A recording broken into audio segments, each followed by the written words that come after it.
Gopi Jana Vallabha Girivara Dari.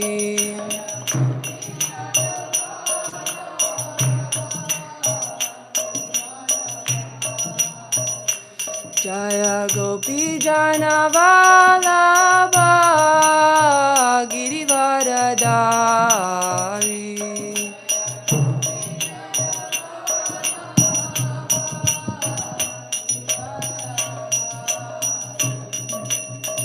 Yashoda Nandana Brajajana Ranjana.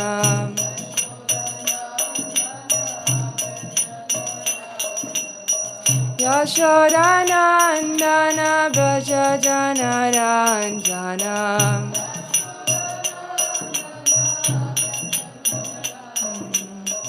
Yamuna Tira Vana Tari.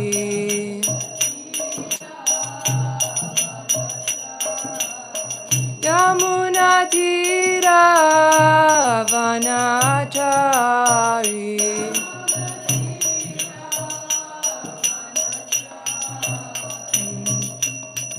Hare Krishna, Hare Krishna, Krishna Krishna, Hare Hare, Hare Rama, Hare Rama, Rama Rama, Hare Hare, Krishna.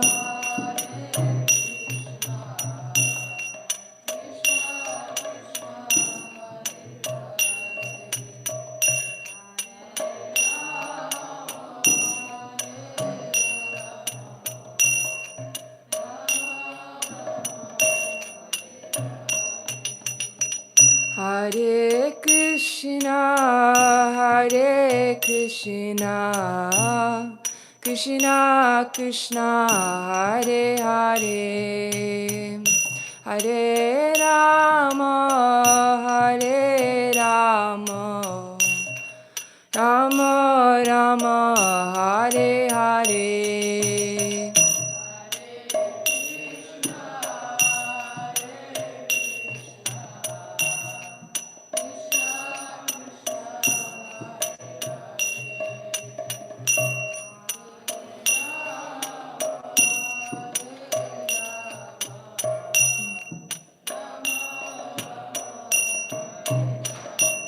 Hare Krishna, Hare Krishna, Krishna Krishna, Hare Hare, Hare Rama, Hare Rama, Rama Rama, Hare Hare.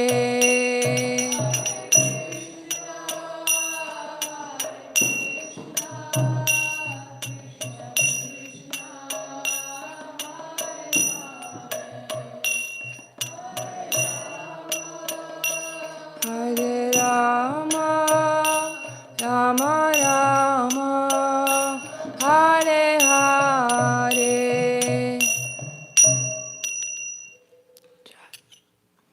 Shri Shri Radha Govinda ki, Jai Srila Prabhupada ki, Jai.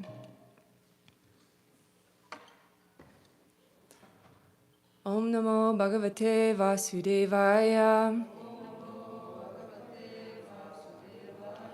Om Namo Bhagavate Vasudevaya.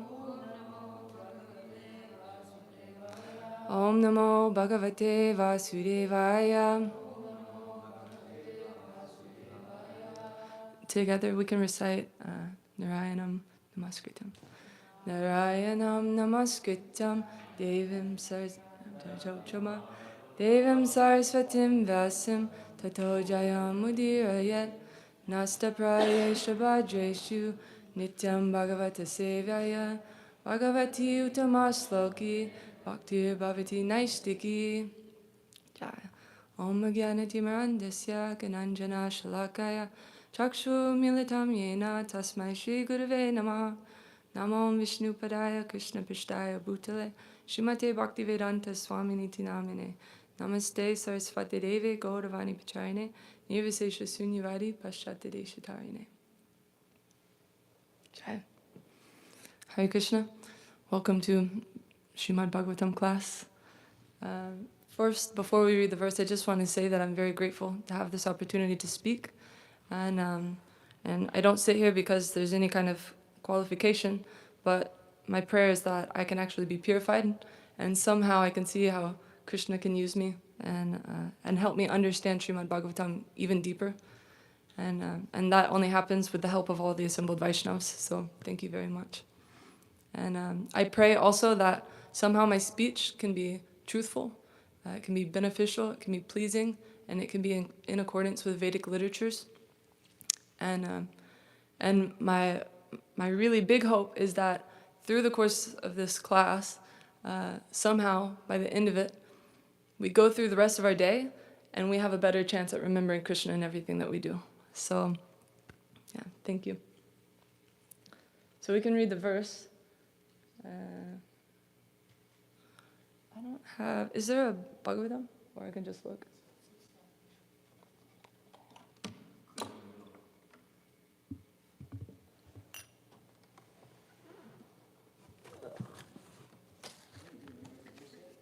I didn't memorize it. Sorry guys.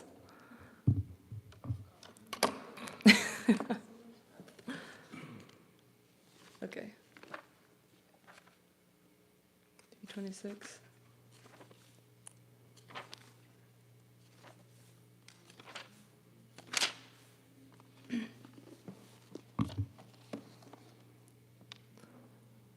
Oh, 27.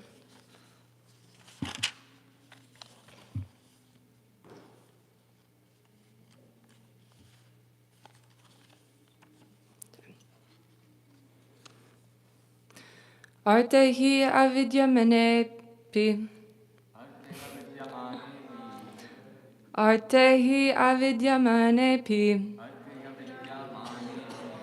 Samshrutirna nivartate. Samshrutirna nivartate. Dhyayato vishayanasya.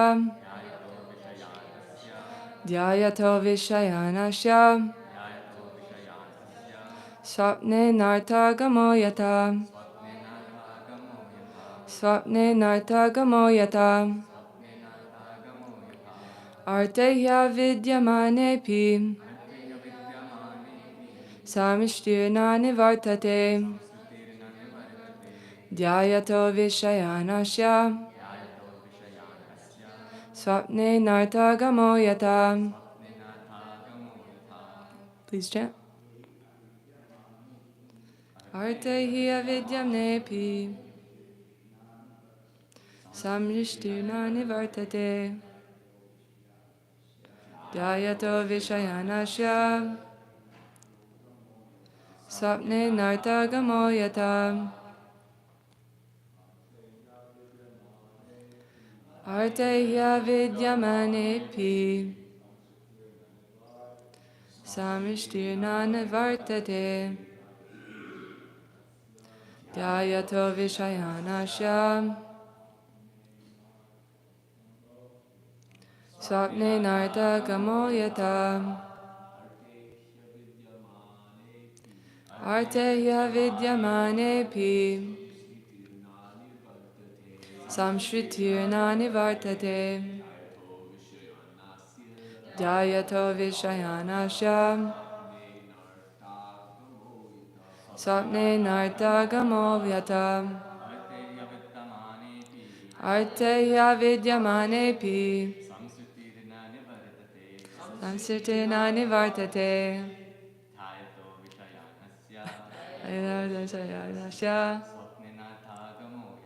Swapne nartagamo yata. Ladies? Artehya vidyamanepi. Samshritirna nivartate. Dhyayato vishayanasya. Swapne nartagamo yata. Artehya vidyamanepi. samshrutirna nivartate.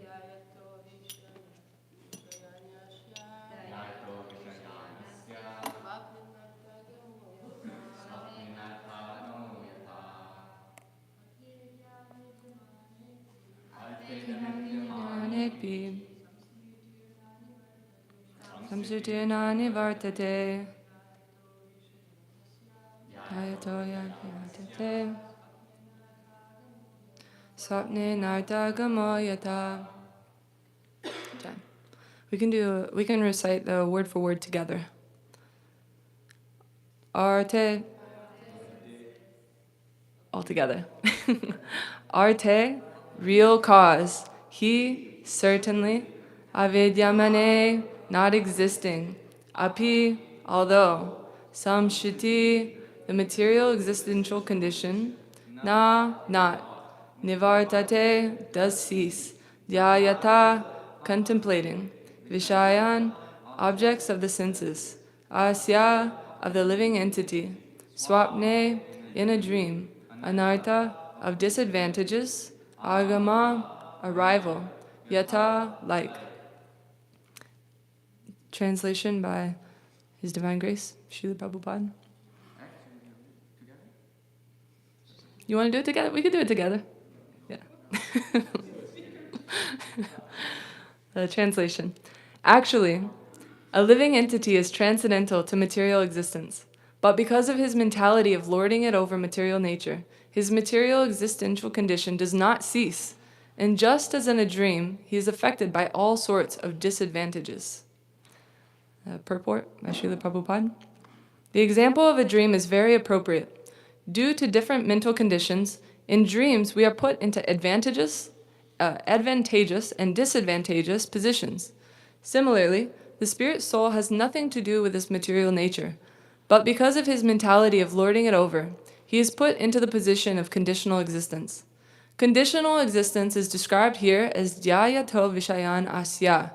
Vishaya means an object of enjoyment. As long as one continues to think that he can enjoy material advantages, he is in conditioned life. But as soon as he comes to his senses, he develops the knowledge that he is not the enjoyer, for the only enjoyer is the Supreme Personality of Godhead. As confirmed in Bhagavad Gita 5.29, he is the beneficiary for all the results of sacrifices and penances, Bhoktaram Yagyatapasam, and he is the proprietor of all the three worlds, Sarvaloka Maheshwaram. He is the actual friend of all living entities. But instead of leaving proprietorship, enjoyment, and the actual position as the friend of all living entities to the Supreme Personality of Godhead, we claim that we are the proprietors, the enjoyers, and the friends. We perform philanthropic work thinking that we are the friends of human society. Someone may proclaim himself to be a very good national worker, the best friend of the people and the country. But actually, he cannot be the greatest friend of everyone. The only friend is Krishna. One should try to raise the consciousness of the conditioned soul to the platform of understanding that Krishna is his actual friend. If one makes friendship with Krishna, one will never be cheated, and he will get all help needed. Arousing this consciousness of the conditioned soul is the greatest service, not posing oneself as a great friend of another living entity. The power of friendship is limited. Although one claims to be a friend, he cannot be a friend unlimitedly. There are an unlimited number of living entities, and our resources are limited. Therefore, we cannot be of any real benefit to the people in general. The best service to the people in general is to awaken them to Krishna consciousness, so that they may know that the supreme enjoyer, the supreme proprietor, and the supreme friend is Krishna. Then this illusory dream of lording it over material nature will vanish. Jai Śrīla Prabhupada.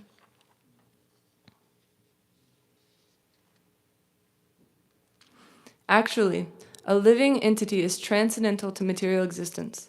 But, because of his mentality of lording it over material nature, his material existential condition does not cease. And just as in a dream, he is affected by all sorts of disadvantages.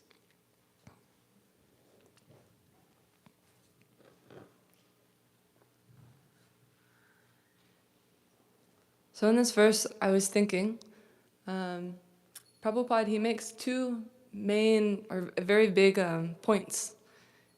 He says that we're living in a dream. Yeah, and the second point is that Krishna is the only friend. There are many other points, but these are like the two main points that I picked, or that I got out of this verse. And just to back it up too, just now that we're in a new chapter, does anybody remember what the title of the chapter is? Understanding the material nature. And before that, what was it? The fundamental principles.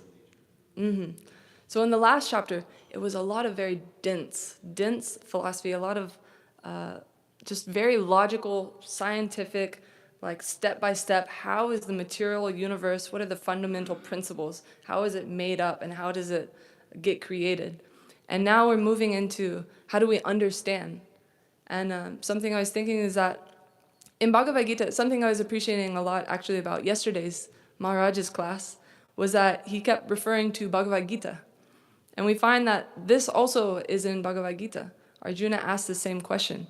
He is talking to his friend and he's asking, how does the world work? Which is when Krishna tells him about the modes of material nature. And how do I understand it? What do I do? How do I know what's right and what's wrong? So here we have again in Śrimad Bhāgavatam elaborating in more detail how we can fully understand or try to understand material nature and what we're supposed to do. So, and in this specifically, it's we know who's speaking. Who's speaking right now? The teachings of Kapila Dev. And who's listening? Devahuti, this amazing princess who lived in so much opulence, and then she got married to the sage Kardama Muni, who's totally realized and set in his meditation. And when she received everything, she had a flying mansion, she had children, she had a family, she had everything that she wanted. When her husband left to go continue his meditation, and then she realized, I got all these things that I thought I wanted. I got a house and I got a family, but I forgot to ask something very important.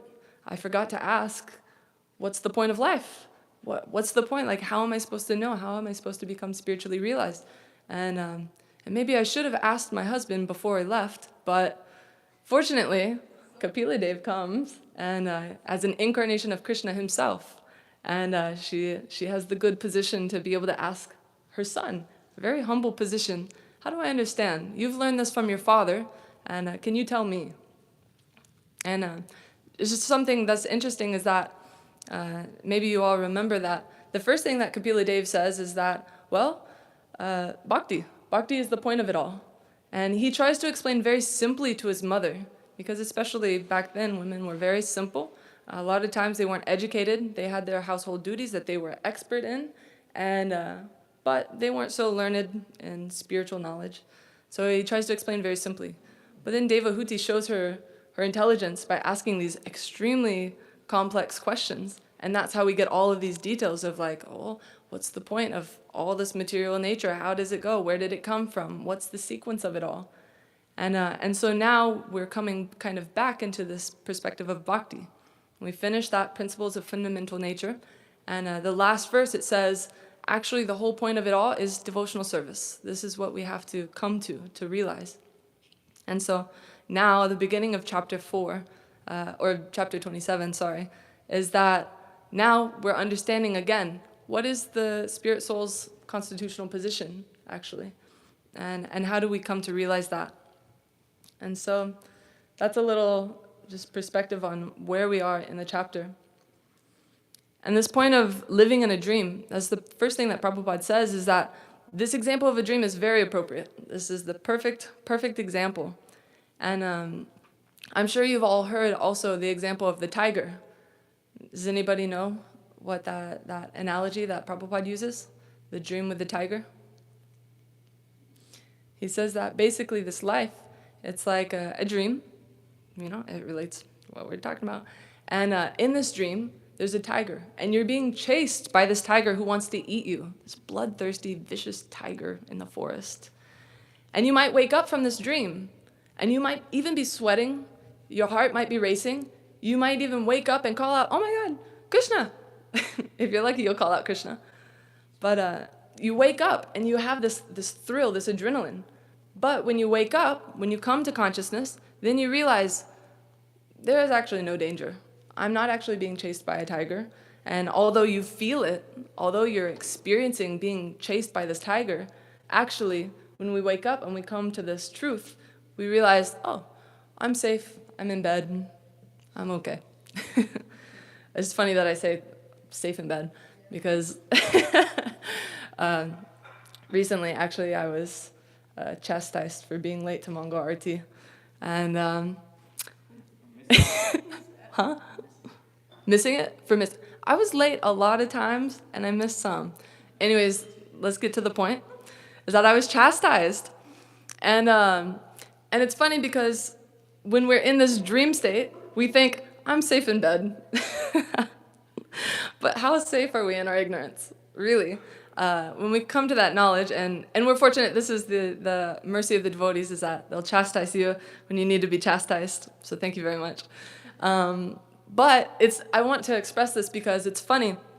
You know, I was sleeping and some things happen and I'm going to sleep late and then it's hard to wake up. And yeah, all these, I'm sure you also have experienced, like sometimes it's just hard to wake up. You're just sleeping and you're just like, I want to sleep for another 8 hours. Anyways, that's me and my Maya. But anyways, after I got chastised, I was in total anxiety. I was like, I have failed the devotees. I failed Radha Govinda. I know what I'm supposed to do. I know this. It's like basic, I know. But still, here I am, and I'm like getting tricked into thinking like, actually this sleep is more valuable than waking up in the morning. It's more valuable than using that time to chant Hare Krishna. It's more valuable or more comforting, or I'm investing this time in whatever. But I know that that's not real. I'm sorry. But the thing too is that when you wake up, when you get up, then you feel the benefit as you come into that knowledge, as you realize the knowledge. And so in my anxiety, thinking like, okay, I actually like gotta get up. I like can't be a victim to my bed anymore. I have to get up. And the next night, I was in so much anxiety that actually I couldn't really sleep. I was tossing and turning, thinking like, what if I don't wake up? What if I don't hear my alarm? What if I ignore my alarm? Even worse, what if I don't? And then, you know, it wasn't that good because I like didn't sleep that much, but I definitely did wake up. I definitely got up. And the point that I want to make with this is that we need to have some anxiety about material life. We need to understand that we're in a dream, and we need to have some anxiety that pushes us. And in chapter 2 of Bhagavad Gita, I forget which purport, but Prabhupada talks, he gives a pretty good little portion talking about how we need to have this actual pessimistic kind of view on the world. We need to know that actually this isn't a place that we're supposed to be comfortable. We're not supposed to be happy. We're not, you know, like Prabhupada also is saying, we think we're the proprietors, we think that we're the enjoyers, and we think, I'm the friend, I'm the best, I can do, you know, and make people happy. And that makes us feel good. But actually, this world is not meant for that. It's meant for the opposite, basically. It's meant to teach us that we're not in that position. And there's so many lessons where we have to come to that realization that actually we're not, you know, the proprietors or the enjoyers. And the more that we understand that, the more that we can rely on Krishna and understand actually what our position is and how to be happy. And Prabhupada, he then, in the purport, he refers to Bhagavad Gita 5:29, and which is the peace formula. Does anybody have that memorized? Bhakti Shastri? Suridam, yeah, the friend. Yeah. So one who knows that Krishna is the beneficiary of all austerities, of all sacrifices. He is the enjoyer. He gets the work. The fruit of our work is his. That he is also proprietor. He's the supreme lord of all the living entities and the demigods. And then he's the well-wishing friend of everyone. And people who know that, the devotee who knows that, then they can get relief. Then they can stop being so disturbed by all the things in the material world that were designed to disturb us. So, yeah, this idea of I, me, mine, that's the biggest dream that we have. And specifically, like, it's easy to understand this, like, gross mentality of I. Like, I am this body, or is my house, my country, my money, my family, my friends. These are all gross things that we can have and think, like, I own this. But even it goes more subtle when we think my ability or my power, my enjoyment, I can control and I can do. Those are also, is me.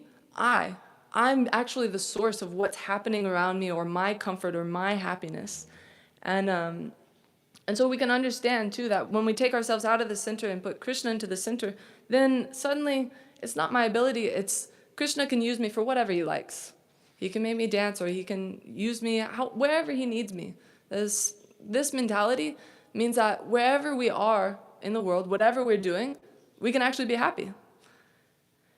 And I don't know if Maya gave this to me or if Krishna gave this to me, but whenever I was reading this verse and I was thinking, like, what am I gonna say, and what is like really my, like, authentic realizations and the place that I'm at, how can I speak? I started thinking about Jimi Hendrix. Sorry, Hare Krishna. But he has this one song that I used to really like before I met the devotees. I still kind of like it, actually.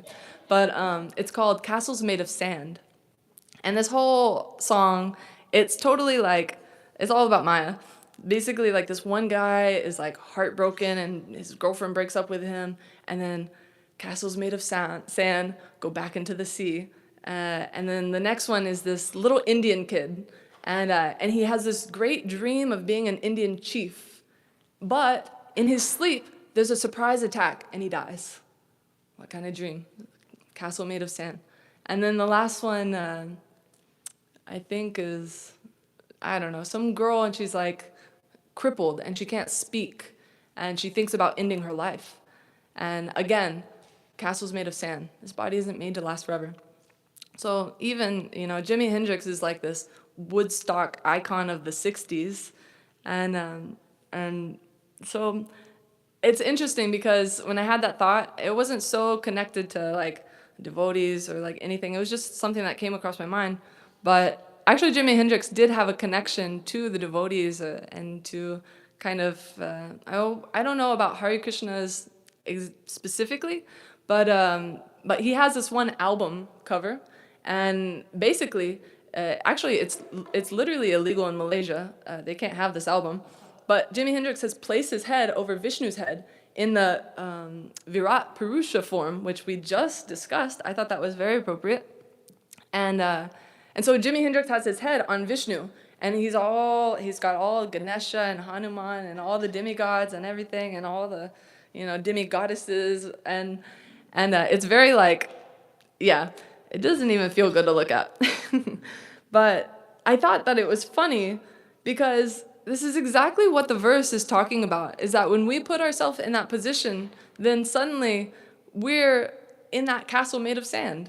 We're trying to make ourselves comfortable, build this opulent, beautiful castle, but every single day, basically at the same time, the tide comes in and washes it all away. With time, it'll all get destroyed. And it's funny. I tried to find this exact story, but I couldn't quite find it online. But one time there was a devotee, and he showed Prabhupada this album art, actually, and Prabhupada just had a short comment, and I couldn't find that specific comment, but he said something along the lines, when I heard it specifically, it was something very ominous. When he saw it, all he said was, Krishna will kill him for that. And when I heard that, I was like, wow, that's like heavy. But maybe, I couldn't find that exact quote, but he did say something along the lines of he'll have an untimely death, or he'll have to pay for that. And just a short time later, a few years, Jimi Hendrix, he overdosed on sleeping pills. And that's just like a random thing. But in speaking about these dreams and sleeping and trying to wake up, thinking that we're the proprietor and the enjoyers and stuff, is that, yeah, when we put ourselves in that position of Krishna, we put our face over Krishna, that's our outcome. We end up, castle made of sand. Time will wash us away. We'll get another chance, but, it won't be until we realize that that's not our position that we'll actually be able to come. So if we're too busy living in a dream, we'll forget to prioritize our spiritual life. And that's really the source of our misery. So that's the first point that I wanted to talk about. The second is that Prabhupada makes this point that Krishna is the only friend. He is the supreme friend. And I thought that this was interesting because so often we hear like a devotee, like the 26 qualities of a devotee, right? Or so many verses, even in chapter 25, just a little while ago, we're hearing about the symptoms of a sadhu. He's tolerant and merciful and a kind friend to all living entities. So now Prabhupada is saying, actually, we're not the friends. Krishna is the only friend. But then we hear, devotee is a friend. He's a friend to everyone. He's a friend. He's friendly. So like, how do we understand, what does it actually mean to be a friend? And so, yeah, it got me to thinking too, like, because sometimes we can see, like, he talks specifically about philanthropy and how people might go and do charity work, but then it sounds like Prabhupada is saying this is bad. Philanthropy is not worth it because Krishna is the only friend, and so we shouldn't spend our time doing that. And but then you see also in our movement that we do a lot of charitable work, and the quality of a Brahmin is to give charity. And so it's often, this mode of goodness that we're encouraged to do, actually. So, yeah. Does anybody remember what Prabhupada said it means to be a real friend? It's at the end of this purport. You guys got it? I have faith. He says, awaken. Yeah, exactly. So awaken the spirit soul to their true position. So, and what is the point of this Sankirtan mission? Jeev Jago, wake everyone up. And so this is how everybody can come. This is actually our mission, is to be the friend. And something I was thinking too is that, Guru Vashtakam, whenever I first, before I moved into the ashram, it was one of the first prayers that I learned, because obviously we sing it first, so I was like, better learn this one first. And the 7th line, it's Saksha Darit Vena Samasta Shaksha. Does anybody remember the translation? Roughly? You want to give it? Give it a shot. Shakshadarit Vena Samasa Shastri Tasta Bhavyata Eva Sadvi Kintu Parvya Priya. The whole verse? Nani Guru Shri Charana Arvinda. I worship the lotus feet of Sri Guru, who is Shakshad Harit, who's not different than Hari. That's what all the Shastras say. He's very dear to Prabhu, or the Lord Master. So that's how they say it's not different, but it's not different because he's the very dear servitor of the Lord. Yeah. So Sakshad, it literally means, it translates to directly. And Darit Vena means qualities of Lord Hari. So that person who is worshiping Lord Hari has the qualities of that person. And also we hear that Guru is an instrument, right? He is to be honored just as much as the Supreme Lord because he is worshiping, and he is an instrument. He's purely translating or transmitting these qualities and this knowledge of the Supreme Lord. And one time it was described to me that Guru is like a doorway. He doesn't get in the way. The Guru doesn't get in the way. He just gives you Krishna. Whatever he does or whatever they do, just Krishna comes through. And so in the same way, I was thinking, to be a spiritual master, we talked about this just the other day, that one must know the science of Krishna consciousness and be able to give it to others. So this is the doorway. You just give it, pass it through. So in the same way, Krishna is the supreme friend. And so, we are not in that position, but we can be just as good as that supreme friend. We can be a doorway of Krishna's mercy. We can give that to other people. We have that position. We have that ability. Krishna can empower us to have those qualities and give that to other people.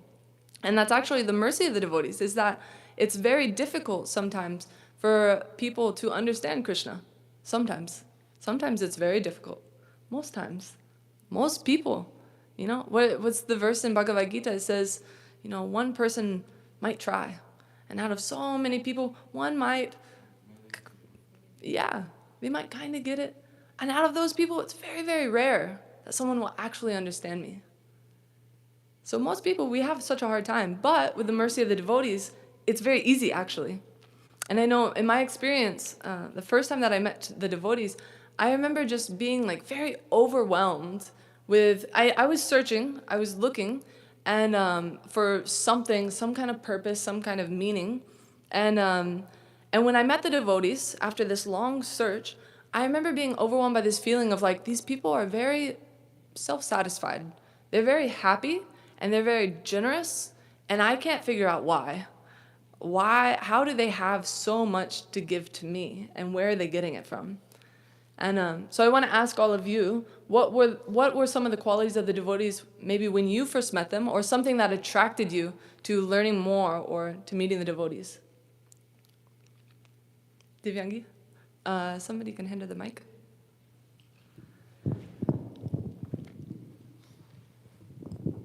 The first devotee I met, she actually was talking to me about happiness. And we did talk about happiness in Belarus. No one ever spoken to me about happiness or love, like this kind of thing. We just kind of live life. And when she spoke about this, it kind of just, I still can't forget this conversation. That's what kind of got me into all this. She's like sharing her happiness, talking about this is something that we're looking for, that we value, is being happy. Wow. Yeah. Anyone else want to share? The devotees were very friendly. They're very friendly. What does that mean? What does that look like? They were kind and curious about myself. Like they took interest in me personally, on a personal level, which is quite rare in this impersonal society and world we live in today. That's interesting too, that you say that the devotees had an interest in you. One might say, that's not a devotee. Devotee should only be interested in Krishna. Why isn't he asking about Krishna? Why is he interested in you? But actually the devotee sees Krishna everywhere, right? And that's why we're kind, that doorway. Yeah. All those things. Also, I noticed when I first met devotees that they're very sober. I would have conversations, in so much of life you have conversations and people are flattering each other. If they just flatter you. Or they don't and you don't like them. But then I would meet devotees and have really interesting conversations, but then they would say something, all of a sudden they would just check me in my way of thinking a little bit. And like, oh, they actually have some perspective, they have some experience, they're not just flattering me, they have some perspective that's sobering, Some clarity in thought and gravity, maybe. Yeah, that's nice.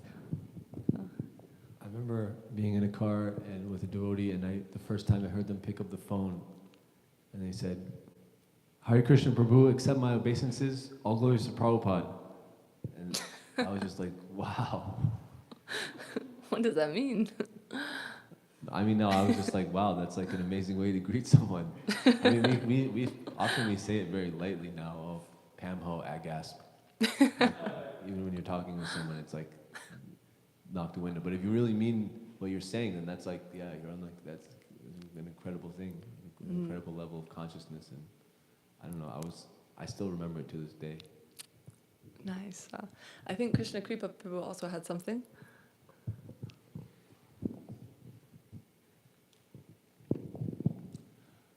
When Niranjana Swami was inviting me to live in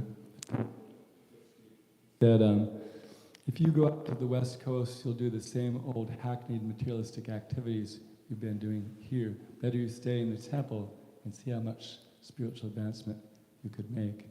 And I felt he had this, he knew like wherever you go, your consciousness goes with you, so you better go to some place where you can, uplift your consciousness. And then, because my friends were attached to continuing on the journey, apparently it was a difficult decision for me, which I didn't realize. 20 years later, I was the hardest person to ever convince to move into the temple. Oh, wow.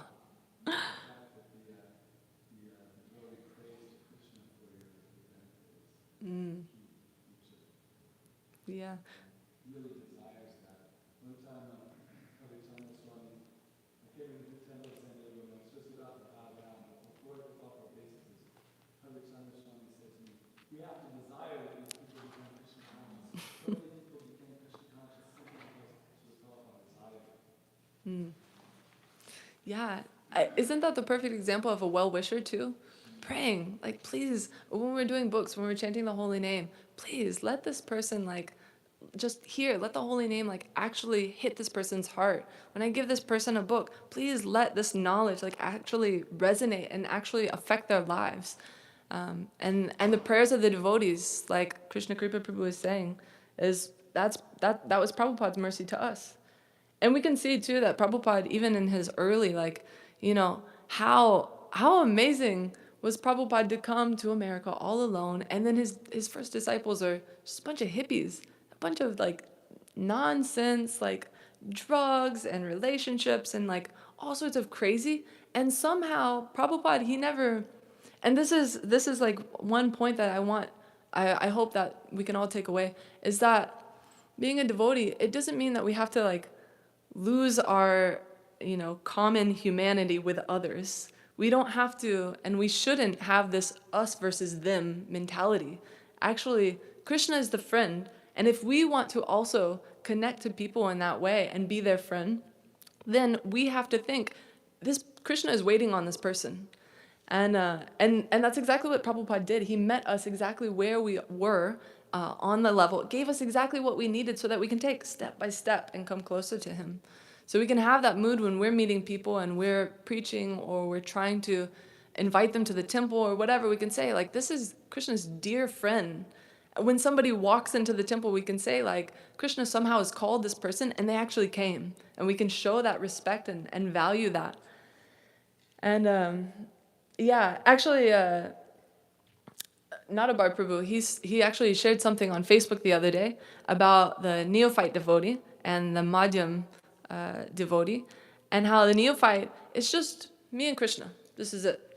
And this mood of anything that interrupts that or disturbs that, or I don't want that. And this mood is kind of repulsive to other people. But the Madhyam devotee, he feels that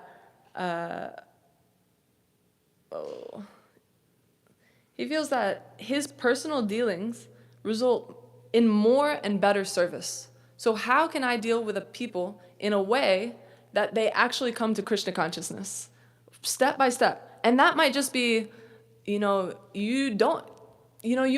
answer the phone and you say, hey, how are you? How's it going? How's your life? How's your mom? And you act like this normal person, and you have these personal dealings, these relationships. Who are you? What do you need? How can I actually serve you? Instead of chant Hare Krishna and and do this and follow the rules and get in line. But actually, how can I serve you? How can I help you get one step closer wherever you are? And the last point that I'll make, and then we can open it up for questions or comments or constructive criticisms, is that there's one example that I really, really love, and it's from the Chaitanya Charitamrita. And again, it's just like everywhere in our Shastra, it's constantly talking about the character of a devotee. What is a devotee like? How do they walk? How do they talk? What do they do? How do people experience them? How do they deal with the world? And so in the same, Chaitanya Charitamrita is where we get the 26 qualities of a Vaishnava. Also, there's this story in Madhya Lila about Mrigari, the hunter, when Narada Muni is walking in the forest. And maybe you guys know this story. When Narada Muni is walking, he sees all these half-dead animals with broken legs, and they're writhing in pain. And Narada Muni, although he's going somewhere, he's meditating, he sees these animals and he's totally disturbed. Because the devotee, they feel suffering when they see other people suffering. And so he questions, where is this coming from? Where is the source? And as he steps, he sees this hunter, and he sees all the animals. And so Narada Muni, though, he steps off the path, and this is actually very dangerous. Nowadays, we have hiking trails. Things are clearly marked, and you go this way, and you can kind of see where people are stepping. But in those days, if you got off the forest path, you could very easily just be done, finished, gone. tigers and all sorts of dangerous animals. And, you know, if you can't find your way back, there's not a rescue team. They're not going to come for you. So Narada Muni in his compassion makes that endeavor. Let me go and see what's happening here. Let me go talk to this hunter. And as he approaches the hunter and all the animals that the hunter is trying to shoot with his bow and arrow, the animals, they scatter. And when the hunter sees this, in Chaitanya Charitamrita, he says the hunter is so affected and so offended that he wants to chastise Narada Muni with abusive language. And I'm not going to imitate what that might sound like, but I'm sure if you have a window that faces the street, you probably hear abusive language sometimes. But he doesn't.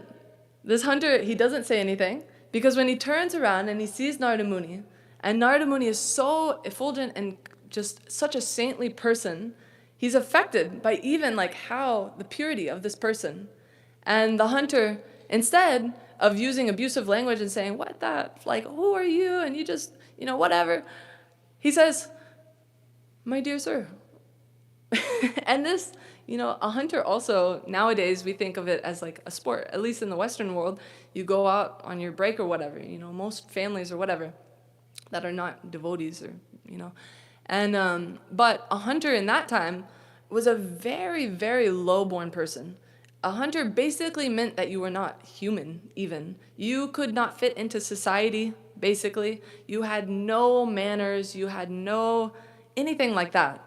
And so for this person to, my dear sir, so affected by his character. And Narada Muni, does anybody know the instruction? The hunter, he says, what do you want from me? What can I actually do for you? And Narada Muni says, and actually the hunter says, I have these deer skins, and he sees that he's a sage, so maybe you need deer skin to sit on. You do your meditation, your yogi. So that's what I can give you. He's naturally encouraged to give some kind of charity. And Narada Muni says, no, that's not exactly what I'm here for, but I do have something that I want to beg you. And he says, yeah, and tell me, what can I do for you? How can I serve you? And Narada Muni says, does anybody know? Kill them completely. Yeah. Can you imagine receiving an instruction like that? You see these half-dead animals, broken legs, and then this hunter thinks, take some skin, that's good charity.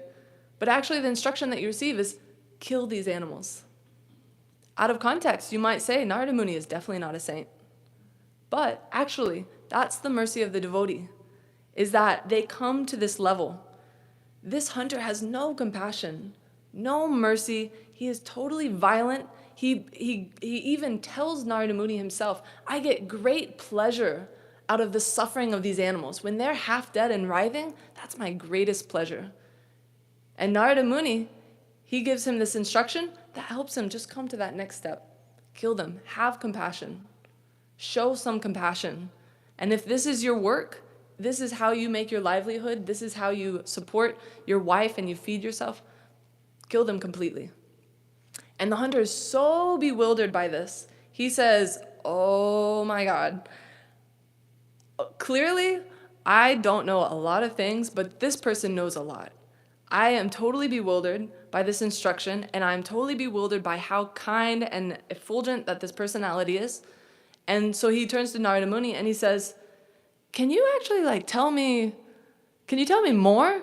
Can you tell me he can see? And actually Narada Muni, when he speaks to him, he's speaking from this point of view that he comes out because of the pain of the animals.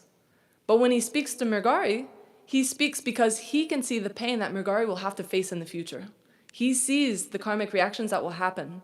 And so from that perspective, I don't want these animals to be in pain, and I don't want you to be in pain. You're doing all this violent, hunting, but you're going to be in so much pain later. And so Narada Muni, he says, that's the perspective, Mrigari, when he says, actually, can you tell me more? I understand that this is wrong. This is what I've been taught by my father and my family. This is the position, but I can understand that it's wrong now. Can you tell me more? And that's when Narada Muni says, break your bow. And also the hunter, he says, break my bow. How am I going to feed my family? So there's a little good in his heart. He's saying, how will I take care of those around me? But, long story short, he does break the bow. And he moves to, he's in Prayag, he moves to the riverbank, and he worships Tulasi Devi, and he's totally taken care of. It's really like a very beautiful story. If you haven't heard it, everybody should go read it. But so anyways, this is the character of a devotee. This is how a devotee acts, and that real friendship is how can we awaken the souls? Whatever service that we're doing, wherever we are, we know that we're not the proprietor, we're not the enjoyer, and ultimately Krishna is the friend. But we can be of service in that way, and helping to bring people to Krishna consciousness. So it's 8:54, and I would like to stop and take any kind of like comments or reflections. If you have any stories about devotees that you love or their character. Divyangi? Yeah. You raised your hand, that's why, sorry.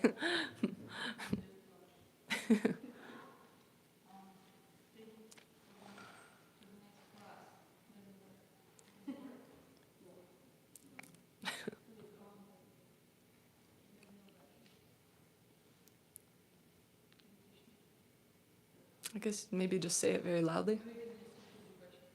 Okay. Okay.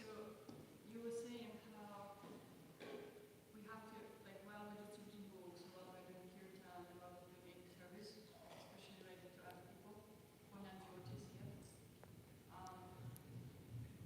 that, we have to pray, they will become devotees, and we have to actually, prayer is not all in all, we have to do something, right, for them to become devotees. So my question is, how to see this balance. Like if you go too much into it, then we can actually lose ourselves and just lose our own practice. So where is the balance we see for ourselves? Yeah. So the question is that as we're distributing books and we're praying, please Krishna, help me, connect to these people so they can understand you. And we're praying like that. And how do we keep a balance between not getting caught up in the personal dealings and staying focused on Krishna, right? Yeah. When we should let it go? When should we let it go? Yeah. So that's a very relevant question to all of us, because one, we should be acting under the instruction of some kind of spiritual master, some teacher, some kind of guide or senior devotee. So when we're doing that service, we can just think like, what has my spiritual master asked me to do? And following guidance and advice from them. But then also that detachment. You're saying, you answered it yourself. How do we know when to let it go? We have to be detached. And when we know that we're not the supreme friend, actually. We're not in that position. And we're not the proprietor, we're not the enjoyer, we're not the controller, we're not the doer. But simply, we're an instrument. We can have that mercy, and if it's not received, that's okay. Because actually, even just by giving that mercy, there's many things that, even just by looking at a devotee, even just seeing them in the Times Square subway station or Atlantic Avenue today, it's like just by seeing the devotees, that seed is planted. So actually, it doesn't matter if they receive it or if they take it, if they're happy, whatever. But still, when we try our best to present Krishna as this friend, then we can be detached. We can let it go. And that's also a question of where we are. And the neophyte devotee, they have faith, but they don't have the evidence. So that's one of the symptoms of a neophyte is that, they believe it, but they can't quite, win a debate, or they can't, cite Shastra so much. But the Madhyam is known as the preacher, and they've got conviction, and they can tell you where this comes from, and they're convinced. They can convince others. And then the Uttama Adhikari, even just by looking at them, Narada Muni, my dear Sir Hare Krishna, even just by seeing them, you're inspired to act and become a devotee, chant Hare Krishna. And so we have to be honest with ourselves, which calls for humility. And we have to honestly and introspectively see, where am I? How do I get nourished, and how do I fill my cup in a way I can fill other people's cups? And if we're not honest with ourselves, if we think, no, I am the friend. I am the greatest, and I know so much, and I can give it to others. I can do it. We might find that, that humility will come, but it might come in a more difficult to swallow way. So humility, detachment, and surrendering depending on the mercy of our spiritual masters, I would say. Is okay? Okay. Okay, 8:59. Jagadachi?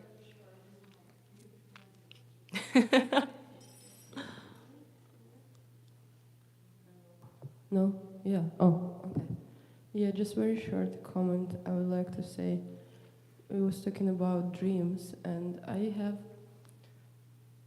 2 dreams which are repeatedly come to me at night. One is okay, I'll share one only. So, like my father passed away like years ago, and usually I have this dream that he's alive in my dream, and like I'm talking to him, I have some communication, and then, but I always know that it's not possible, like in a dream, I know how could it be if I know he's dead, actually. So it brings me to the realization that honestly, yeah, we've been living in a dream, but there is something beyond this dream already exists, like, our consciousness. Like this is what we're looking for, right? Like we're trying to wake up, basically. And so there is always something higher already, right? Like, and this is actually Supreme Lord, it's our super soul inside of us who's telling us always, this is a dream. So like even if you've been in a dream, you already know something that the dream exists, and you can feel it. And this brings us to this second part of the class, that Krishna is supreme friend who is living inside your heart already. So he's this friend who's awakening you from the dream you've been living in. So like, and if you just like, I'm trying to meditate on it because like, I'm always imagining like, what if I'm alone in the desert or anywhere else where I don't have access to any source of knowledge, right? No books, nobody who can tell me what the truth is. Like, how would you actually come to God? How do you feel God? Like, how to? And maybe just can pray that you appear through your heart and give you this like knowledge, or the realization that this is what you need to do, or like, some kind of understanding of what's right and what's wrong. So like, yeah, I think it's very important to remember that Krishna is your ultimate friend, and he's already in your heart, and you just need to search there, like, deeper, like, through prayers, through, I don't know, like, everyone has their own way to communicate. Yeah. Yeah, but he's over there. My Guru Maharaj used to say that everyone is a devotee. We just need to wake them up. And this is what we do when we go on Harinam or Buddhist tradition. You try and wake up. Wake up. Yeah, so like, but they're already devotees. And that's right, like you can't just put them. It's them and it's us. We were there just yesterday. We were them. Yeah. Until we met someone, like devotees who pulled us to the other side. So, yeah. Yeah. This is important to remember. Yeah, I like that point because even in Bhagavad Gita, the Chatusloki Gita, the essence of the Bhagavad Gita right there, he says, Krishna is within the heart, and he'll give you the intelligence, how you can come to him. So yeah, we can depend on Krishna, who's always with us inside the heart, and turn towards prayer. And that's what the relationship is all about. Krishna will help us because he's eager to help us. That's his friendliness. That's the supreme friend, is that he wants us to come back, and he's always helping us. So we can ask, and he'll reciprocate with that. Yeah, thank you. So I think our time is up. If anybody has any like final things, or I can, if you want to approach me and say anything, I'll be here. So, Grantaraj Śrimad Bhāgavatam ki, Jai. Srila Prabhupada ki, Jai. Shri Shri Radha Govinda ki,